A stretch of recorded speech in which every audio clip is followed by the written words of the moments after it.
Hi friends, welcome to my channel Bhuviharsha YouTube create. Friends, ఈరోజు అడిగొప్పల శ్రీ మహాలక్ష్మి అమ్మవారి చరిత్ర ఆలయ విశిష్టత గురించి తెలుసుకుందాం. ఈ గుడి ఎక్కడ ఉంది, అమ్మవారు ఎలా వెలిసిందనే విషయాలు, నాకు తెలిసిన విషయాలు నేను షేర్ చేసుకుంటాను. ఫ్రెండ్స్, మీకు ఏదైనా విషయం తెలిస్తే నాకు కూడా కామెంట్ చేయండి.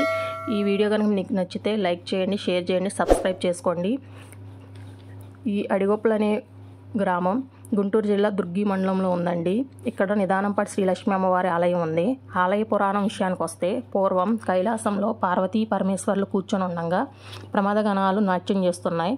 అప్పుడు నందీశ్వరిని చూసి పార్వతీదేవి హేళనగా నవ్విందంట. అప్పుడు నందీశ్వరుని తండ్రి మహర్షి శిలాదుడు పార్వతీదేవిని ఎందుకు నవ్వుతున్నావు అని ప్రశ్నించాడు. అప్పుడు పార్వతీదేవి నందీశ్వర నాట్యంలో తాళం భావం ఏమీ లేవని నవ్విందంట. అప్పుడు మహర్షికి కోపం వచ్చి, కలియుగంలో నువ్వు భూలోకంలో జన్మించి అవివాహితమైన నీవు చిన్నతనంలోనే గర్భం దాల్చి అవమానాలను ఎదుర్కొంటావని శపించాడు.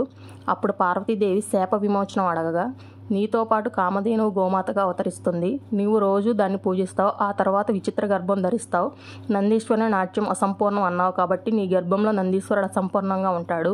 పెళ్లి కాకుండానే గర్భవతివైన నిన్ను మీ వాళ్ళు అగ్నికి ఆహుతి చేస్తారు. ఆ విధంగా నువ్వు మానవ రూపం వదిలి నిదానంపాటి అమ్మవారుగా పూజలు అందుకుంటావని చెప్పాడు.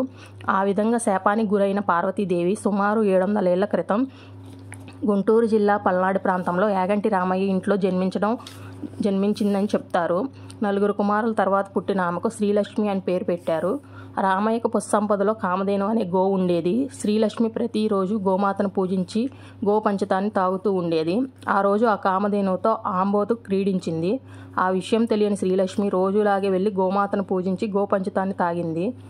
అప్పుడు ఆమె కొన్నాళ్ళు గర్భవతి అయింది. ఈ విషయం తెలిసిన గ్రామస్తులు ఆమెని వారిని అవమానించారు. దాంతో కోపానికి గురైన ఆమె అన్నయ్యలు శ్రీలక్ష్మిని పొలానికి పిలిపించి ఆమెకు నిప్పు పెట్టారు.